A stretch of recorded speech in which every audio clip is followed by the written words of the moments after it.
Now people say I talk too much, I run the show, that's why I try to do a part of it. Okay, we're going to keep that in. We're not going to edit it out. I don't like editing too much. It takes time. But you know, the best part of your dissertation, FX, I enjoyed was the part about ownership. And really the young people. I always talk about the young people because it's all about the succeeding generations. And how do we explain the world to our young people? You're 20 years old, you're 15 years old, you don't really understand that you're on the planet Earth. The third planet from the sun. I mean, a lot of folks, this is Chicago. You live in Chicago, the third largest metropolitan area outside of LA and New York. It's one of the most racially segregated and racist big cities in America. But a lot of folks don't know that. They don't know when I was a kid or when I was a sweet small child, Mayor Daley was mayor. Mayor Daley's daddy. Right. And now, Mayor Daley's son been mayor damn near 20 years. So my children in grammar school, Mayor Daley's still mayor. Irish only few, I have nothing against the Irish people, they only few percent of the population, but they run politics, a lot of the politics in this town. We don't explain that to our children. Why is everything black in this very day? Everything black is bad, everything white is good. And it's still to that very day. Yeah. My children watch the Disney Channel, they flip the channel, they see all these blonde girls and these blonde boys, and then when you turn on the BET, we have some wholesome shows on BET, but not much. Ours is just booty shaking and getting your freak on. Mostly light-skinned, blonde hair. Well, don't get me. I don't want to go on all of that. That's still true. That goes back to Willie Lynch and the whole nine. But we don't explain that to people. Then when I come in, I was born in the 60s, raised in the 70s. Oh, Mark is from the 70s. He's from that Black Power era. Man, this is 2008, damn near 210. What that's 40-year-old yang you talking about? But they fail to realize our families are disintegrated before our very eyes. You know what I'm saying? You got sisters I know they beautiful.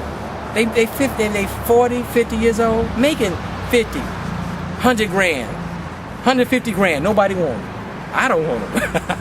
You know what I'm saying? They single, they lonely. What we gonna do about these women? Let's talk about female relationships and the male relationships in the context of this white supremacist country we live in. And I'm not saying, see, white folks get mad when I say white supremacist country. I'm not white supremacy. But that doesn't mean your white mama, your white daddy, your white co-workers. I work for white folks.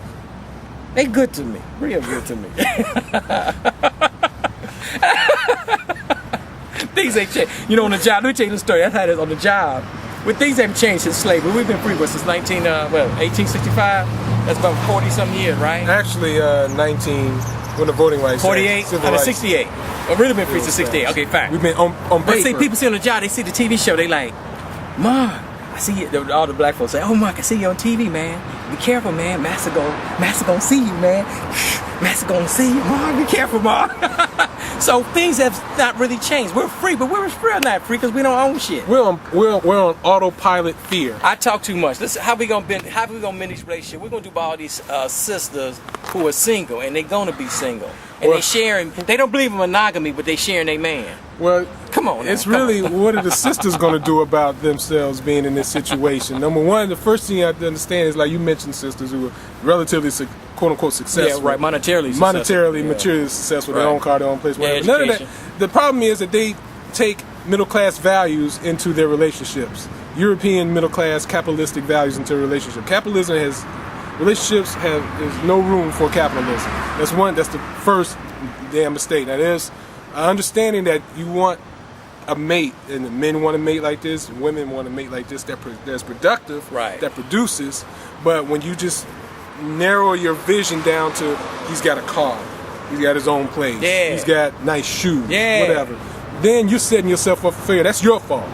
You swallowed that propagandized bullcrap, and we can look at the three major institutions that are responsible for the mind control, the outward manifestation of mind control in America. That's the religion, the church, media, television, and education, the public school system, and the Catholic school system. I throw them in there too. All education. All of them. You went to Catholic school? Yeah, I went to 12 years like of a Catholic good school. Negro. Yeah, came out in 8 You ain't supposed to be here, man. You're supposed to be a good. See, if you went to Catholic schools, and Mary Daly's always got black Catholics. The black Catholics got a little higher pedigree than the rest of those Negroes. So you'd have been somebody, man. You went to a Catholic school. You could have made somebody yourself. I did. But you want to be a radical. For right. what? You can't make no money being a radical. You know that. But I had no choice. I saw some crap that I had to react to it. Right. Somebody got to do it. Yeah, somebody got to do it. Some of these people won't. But people need to know. People who have something, have material wealth. These Negroes out here, you have what you have based. I know you work hard, you went to school, you had good parents or something, but basically because of activism. Activism is why we have a civil rights bill. Black power made us, when I was a kid, everybody had a picture of the white Jesus, Kennedy and King on the wall. Right. I had in my house, I had a plate, a picture of Jesus, the Lamb of God, at my house. I was scared to take it down. The Muslim brothers had to give me the strength to say, take that picture of the white Jesus down. I said, the white Jesus been that's up kind of high by the back door. It's been up there since I've been a kid. I seen Jesus for the past 20 years, and I'm gonna take that Jesus down. Something bad gonna happen to me. I was scared. You know what I'm saying? I don't know if you remember. It was right here. Right. Where I shot that Shock of the Hour episode where I busted in that picture of Jesus and burned it. It was right here. That was classic. It was right here. You gotta put that on the computer. It's going on. We're going to put Shock of the Hour, man. Yeah. We're going to put Shock of the Hour on the computer. On YouTube. Yeah. But in regards to the male-female relationships, the first thing, one thing I want our sisters to understand, and a lot of sisters, some of them don't understand this. Yes. And some of them do understand it, but it's very slight. All they care about is money.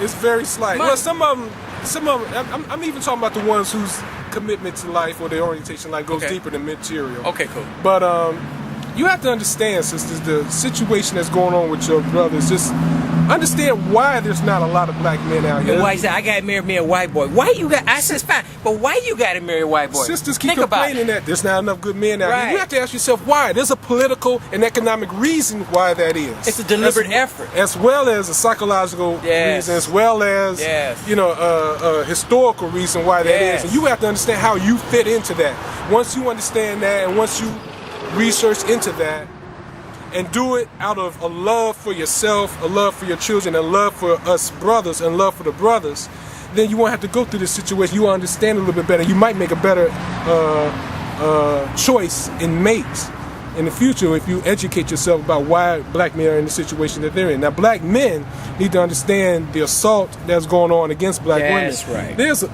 I got a lot of sisters. Almost every sister I know are single parents. That's right. All of them tell me that their fathers ain't shit. That's right. And these ain't no thug ass Negroes that just said fuck the bitch and just let her go and fuck that bitch. No, these were middle class dudes, college dudes. Right, middle class Negroes. So this whole thing about this class distinctions, this class prejudice that we have against each other, Bill Cosby, is unwarranted because everybody has the same mentality. Most of us are 2 paychecks away from poverty. Exactly. So that's 90% of us. So including me. If you like I said, I was talking to a sister a while ago in the first part. Yeah. Yesterday, as a matter of fact. Yeah.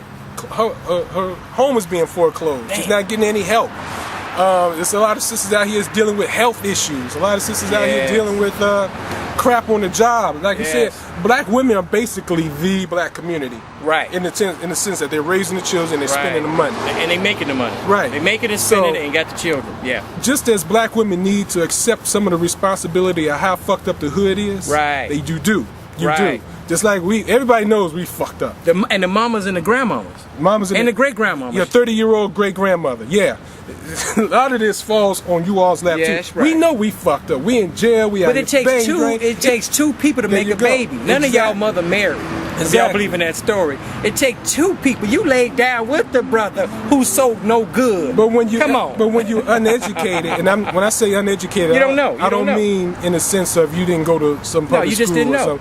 In other words, you weren't culturally educated enough to understand what it is this brother, who is he? What am I looking at? What is his value system? We don't really have a value system that is productive. We don't really have a value system, period. Our value system is all skewed, like I said, through this European Western cultural We don't paradigm. have a vision. We don't have a 5-10 year vision because when I go to public schools, I tell the child, I mean, let's say 18-year-old, even 15-year-olds, that's okay. You're 18, 10 years from now,